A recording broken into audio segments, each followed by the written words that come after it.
ETF index mutual funds నేర్చుకుని stock మార్కెట్లో రాణించాలనుకుంటున్నారా? వెంటనే ఈ నెంబర్కి కాల్ చేయండి. నమస్తే, welcome back to Suman TV. Present మనతో పాటు ఉన్నారు TEDx speaker, legendary award winner in real estate, realtor oxygen founder and CEO and business analyst doctor Nandi Rameshwar Rao గారు. నమస్తే సార్. సార్, తెలంగాణలో సెలబ్రిటీ, మీరు ఒక వీడియోలో మాట్లాడారు ఎండింగ్లో, చాలా మంది తెలంగాణలో ఇన్వెస్ట్మెంట్ చేయడానికి ముందుకు వస్తున్నారు. అందులో ముఖ్యంగా సెలబ్రిటీ సల్మాన్ ఖాన్ 10,000 కోట్లు పెట్టబోతుంటే, ఇంకా మన ట్రంప్ గారు, అమెరికా అధ్యక్షుడు ట్రంప్ గారు లక్షల కోట్లు ఇన్వెస్ట్మెంట్ చేయబోతున్నారంట. ఎందుకు తెలంగాణలో అంటే? ఉన్న డబ్బులు ఏం చేసుకోవాలో తెలియదు, ఎక్కడో దగ్గర పెట్టాలి కదా. సొంతూరులో పెట్టుకుంటే ఒకసారి లాభాలు రాకపోవచ్చు, లేదా నష్టాలు రావచ్చు, నజర్ దిష్టి తగలవచ్చు, ఏదైనా అవ్వచ్చు. తెలంగాణ ఎందుకంటే తెలంగాణ అంటే తెలంగాణ రైజింగ్ సమిట్ మన మధ్యలో జరిగింది couple of months back. So ప్రతి ఒక్కరు మనం చాలా వీడియోలో రియల్ ఎస్టేట్ అనేది తిండి, బట్ట, గూడు, ఈ మూడు లేకుంటే ఇక్కడ ఉన్న ఎవరూ బతకలేరు. You, me, other people. ఎందుకంటే నేను చాలాసార్లు మనం పాత వీడియోలో చెప్పాను, ప్రతి సామాన్య ప్రజలకు కూడా ఒక 100 నుండి 200 గజాలు భూమి కొనుక్కొని పెట్టుకోవడం ఆల్వేస్ ఉత్తమం. 1/2 kg గోల్డ్, లేటెస్ట్గా 1/2 kg సిల్వర్ రేట్లు పెరిగాయి కాబట్టి. ఒకప్పుడు అంత డిమాండ్ ఉండేది కాదు. సో దీనికి మెయిన్ కారణం ఏంటంటే the government policies, procedures, infrastructure development, ఇవన్నీ కూడా ప్రధాన కారణాలు. సో ఎంటైర్ వరల్డ్లో ఎత్తుక్కుంటే ఇండియాలో మీరు చూసుకుంటే ఐ థింక్ మన నరేంద్ర మోడీ గారు వెరీ సీరియస్గా, maybe very shortly he may come up that Hyderabad is going to be second capital of India. అదైతే కనుక వరంగల్ వరకు కన్స్ట్రక్షన్ జరిగిపోతుంది. అది ఇంపార్టెంట్. సో ట్రంప్ అనేవాడు ఈ 4 సిటీ తాలూకు ప్లానింగ్ 30,000 ఎకరాల్లో అద్భుతమైన పేపర్ మీద 3 డైమెన్షనల్ వీడియో చూస్తే కనుక ఎవరైనా ఇక్కడ పెట్టడానికి వెనకడుగు వేయరు. ఎందుకంటే అలాంటి కైండ్ ఆఫ్ లేఅవుట్ గీశారు ఆర్కిటెక్ట్స్ కానీ వీళ్ళందరూ కూడా. సో ఇప్పుడు 30,000 ఫేజ్ 1లో 15,000 ఎకరాలు మనం స్టార్ట్ చేస్తూ ఉన్నారు. అందులో sports city, health city, medical college, R&D, AI city, varsity, skill varsity, ఇలాంటివన్నీ కూడా SCJETs, ఇండస్ట్రియల్, ఇవన్నీ కూడా వస్తున్నాయి. సో నాకు తెలిసి సల్మాన్ ఖాన్ గారు మన మీటింగ్లో కూడా ఇక్కడ ఫిజికల్గా ప్రెజెన్స్ అయ్యారు. ఆయనకి ఈ మధ్యకాలంలో నాకు తెలిసి గత 4-5 సంవత్సరాలు పెద్ద బ్లాక్ బస్టర్స్ లేవు.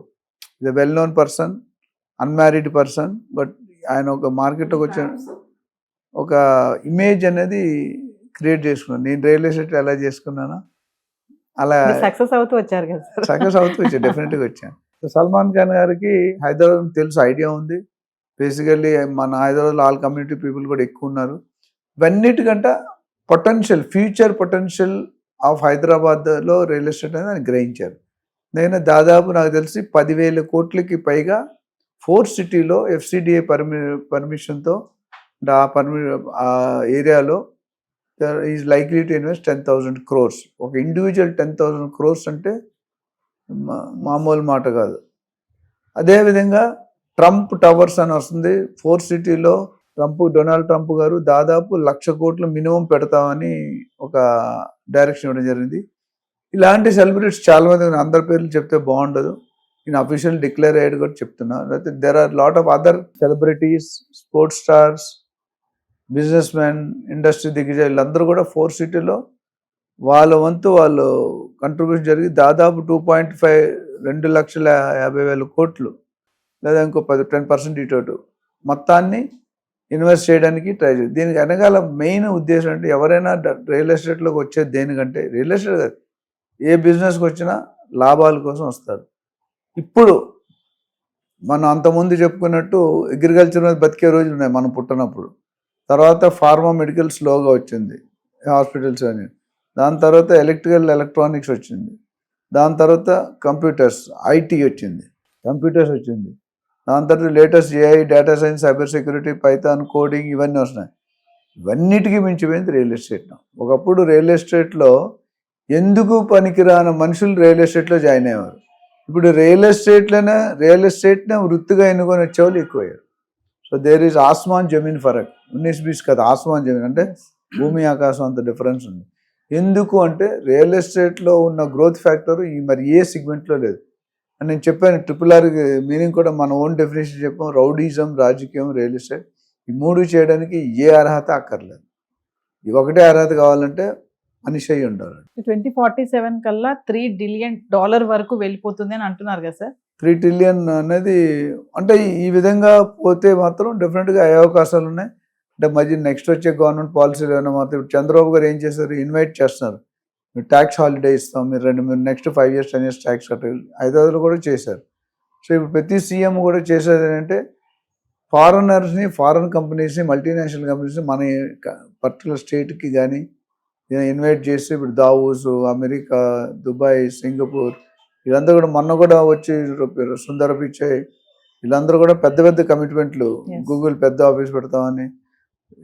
హైదరాబాద్ మన ఆంధ్రప్రదేశ్ అంటే తెలంగాణ వర్సెస్ ఆంధ్రప్రదేశ్ రెండు పోటాపోటీని వెళ్తున్నాయి. కానీ రేవంత్ రెడ్డి గారు అంటే మనకి ఆంధ్రప్రదేశ్ పోటీ కాదు, మన ఢిల్లీ పోటీ కాదు, యూపీ పోటీ, మన పోటీ వల్ల ప్రపంచం. One of the best cities కింద ఈ 4th సిటీ అనేది ఏంటంటే సౌత్ కొరియాలో ఆయన సీఎం అయిన తర్వాత వెళ్ళినప్పుడు ఒక సిటీని చూసారు, సందర్శించారు. దాన్ని చూశాక ఈరోజు వీలే కట్టినప్పుడు మనం ఎందుకు కట్టలేం, Yes. మన గ్రోత్ ఎలా ఉందంటే జపాన్కి, చైనాకి, రష్యాకి వీళ్ళకి మించి మనం ప్లాన్ చేయాలి. ట్రంప్ గారు అందుకే ఆల్వేస్ భయపడుతున్నారు. మన టారిఫ్ కూడా రోల్ బ్యాక్ చేశారు. సో ఇలాంటి ముందుకు వస్తే మన ఫ్యూచర్, మన గ్రోత్ అనేది చాలా బాగుంది. సో దాని వెనకాల $1 billion తాలూకా ప్రాఫిట్స్ ఉన్నాయి. అది సేకరించిన ముందు ఇప్పుడు వారన్ బుఫెట్, వాల్మార్ట్ చైర్మన్ కానీ, డొనాల్డ్ ట్రంప్ కానీ, బరాక్ ఒబామా కానీ, కేపీ సింగ్ అబ్డీ వీళ్ళందరూ కూడా రియల్ ఎస్టేట్లో టాప్ లిస్ట్లో ఉన్నారు. అదానీ, అంబానీ వీళ్ళందరూ కూడా రియాలిటీ డివిజన్స్ ఉన్నాయి. ఇప్పుడు ఇవన్న Adani is coming to reality in Hyderabad, మన అంబానీ పెడుతున్నారు. సో చాలా వరకు డబ్బులకి పుష్కలంగా సంపాదించే అవకాశం ఉన్న జాగా హైదరాబాద్. తెలంగాణ కూడా ఫ్యూచర్లో హైదరాబాద్ 1 tier అయితే 2 tiers వరంగల్, నిజామాబాద్, కరీంనగర్ ఇవన్నీ కూడా మళ్ళీ పెరిగే అవకాశాలు మన మున్సిపాలిటీ కూడా 3 విధాలుగా చేశారు. అవన్నీ చూసుకుంటే there are positive factors to grow real estate in Hyderabad. ఈ 4th సిటీని ఫ్యూచర్ సిటీ అని కూడా అంటున్నారు. అవును. వై అంటే దానికి ఏ పేరు పెట్టాలో ఇంకా నామకరణం ఆలోచిస్తున్నారు. ఎందుకంటే 4th సిటీ అనేది చాలా మంది తెలియదు. ఇంకా 1st city Secunderabad, 2nd city Hyderabad, 3వ సిటీ సైబరాబాద్, 4వ సిటీ ఇది 4. ఈ 4 సిటీని ఏదో ఒక పేరు ఇప్పుడు ఏఏ city, future city, net zero city, 100% pollution free city అని కూడా. బట్ మేబీ కొంతకాలం అయిన తర్వాత సైబర్ సిటీ అనేది అందరికీ తెలిసిన సత్యం ఏంటంటే చంద్రబాబు నాయుడు గారి పేరు వస్తుంది. ఈ 4th సిటీ అనేది రేవంత్ రెడ్డి గారి పేరు మీద రావాలనేది ఒక ఆకాంక్ష. సో మేబీ నాకు తెలిసి కొన్ని రోజులు పోయిన తర్వాత దానికి నామకరణం కూడా మంచి ముహూర్తం చేసి పెడతారు అనుకుంటాను. ఇప్పుడు ప్రస్తుతానికి అయితే 4th సిటీకి ఉంది.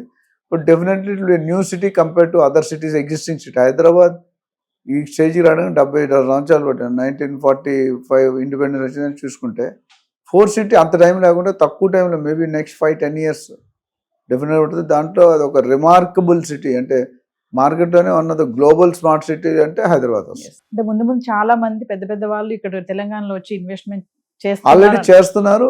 ఇంకా పెరిగే అవకాశాలు చాలా ఉన్నాయి. పెద్ద పెద్ద ఫారిన్ కంపెనీస్ వస్తున్నాయి. Thank you.